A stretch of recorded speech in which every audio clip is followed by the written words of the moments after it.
Hello friends, welcome to Semi Infotech. இன்னைக்கு நம்ம பார்க்கக்கூடிய வீடியோ வந்து பார்த்தீங்கன்னா பென்ட்ரைவரை எப்படி பூட்டபுளாக கமாண்ட் ப்ராம்ப்ட் மூலியமாக பண்ண போகிறோன்றது தான் பார்க்க போகிறோம். ஏன் நம்ம வந்து பென்ட்ரைவரை வந்து பூட்டபுளாக மாற்றுறோம்னா அப்போ தான் நம்ம வந்து ஓஎஸ் இன்ஸ்டாலேஷன் பண்ண முடியும். சரிங்களா? நார்மலாக நம்ம வந்து பென்ட்ரைவர் வந்து பார்த்தீங்கன்னா ஃபைல் ட்ரான்ஸ்ஃபர் பண்ணுறதுக்கும் ஃபைலு வந்து காப்பி பண்ணி சேவ் பண்ணி வைக்கிறதுக்காக நம்ம வந்து பென்ட்ரைவர் தான் யூஸ் பண்ணோம். அதே பென்ட்ரைவரை வச்சு வந்து பார்த்தீங்கன்னா நம்ம எப்படி ஓஎஸ் இன்ஸ்டாலேஷன் பண்ணுறதுக்கு பென்ட்ரைவர் பூட்டபுளாக இருந்தால் மட்டும்தான் நம்மளால் ஓஎஸ் இன்ஸ்டால் பண்ண முடியும். அதுக்கு வந்து ஒரு 8 ஸ்டெப் இருக்குது. அந்த ஸ்டெப்பை பற்றி நம்ம வந்து ஸ்டெப் ஒன்றா கவனிப்போம். இப்போ ஃபஸ்ட்டு ஸ்டெப்பு வந்து பார்த்தீங்கன்னா கமாண்ட் ப்ராம்ப்டர் என்எஸ் அட்மினிஸ்ட்ரேட்டரில் ஓப்பன் பண்ணணும்.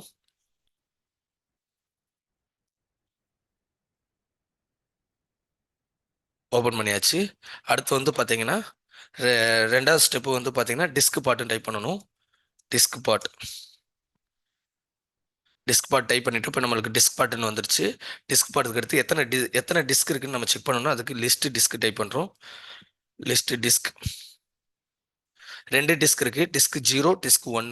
டிஸ்க் 0ன்றது வந்து ஹார்ட் டிஸ்க், டிஸ்க் 1 பென்ட்ரைவர். நான் ஆல்ரெடி வந்து பார்த்தீங்கன்னா பென்ட்ரைவர் வந்து இன்சர்ட் பண்ணியிருக்கேன். உங்களுக்கு வேணால் வாங்க காமிக்கிறேன். திஸ் பீஸை கிளிக் பண்ணுங்கள்.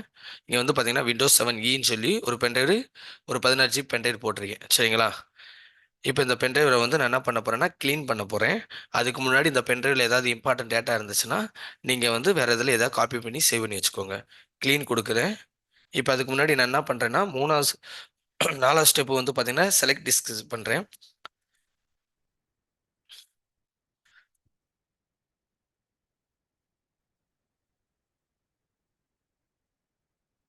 5வது வந்து பார்த்தீங்கன்னா க்ளீன்.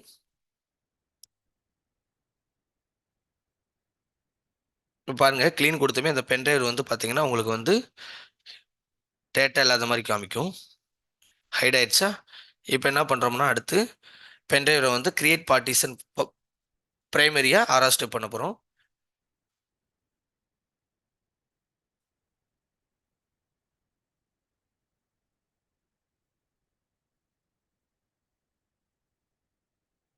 ஏழாவது step select partition.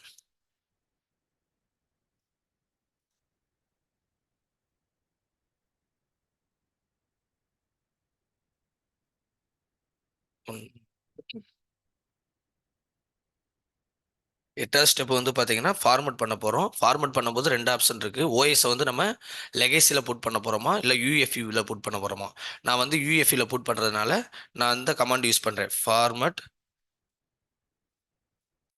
FS equal fat 32 என்று கொடுக்குறேன். இப்போ வந்து பார்த்தீங்கன்னா 0% ஸ்டார்ட் ஆகி 100% கம்ப்ளீட் ஆகணும். கம்ப்ளீட் ஆன உடனே நம்மளுக்கு வந்து பென்ட்ரைவ் வந்து ஃபார்மட் ஆகி பூட்டபிள் ஆயிரும். ஹலோ ஃப்ரெண்ட்ஸ், 100% கம்ப்ளீட் ஆயிடுச்சு. அடுத்து நம்ம என்ன பண்ணுறோம்னா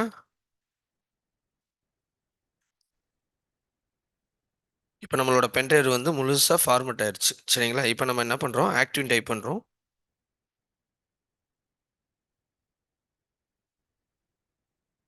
ஆக்டிவ் டைப் பண்ணுங்கள்.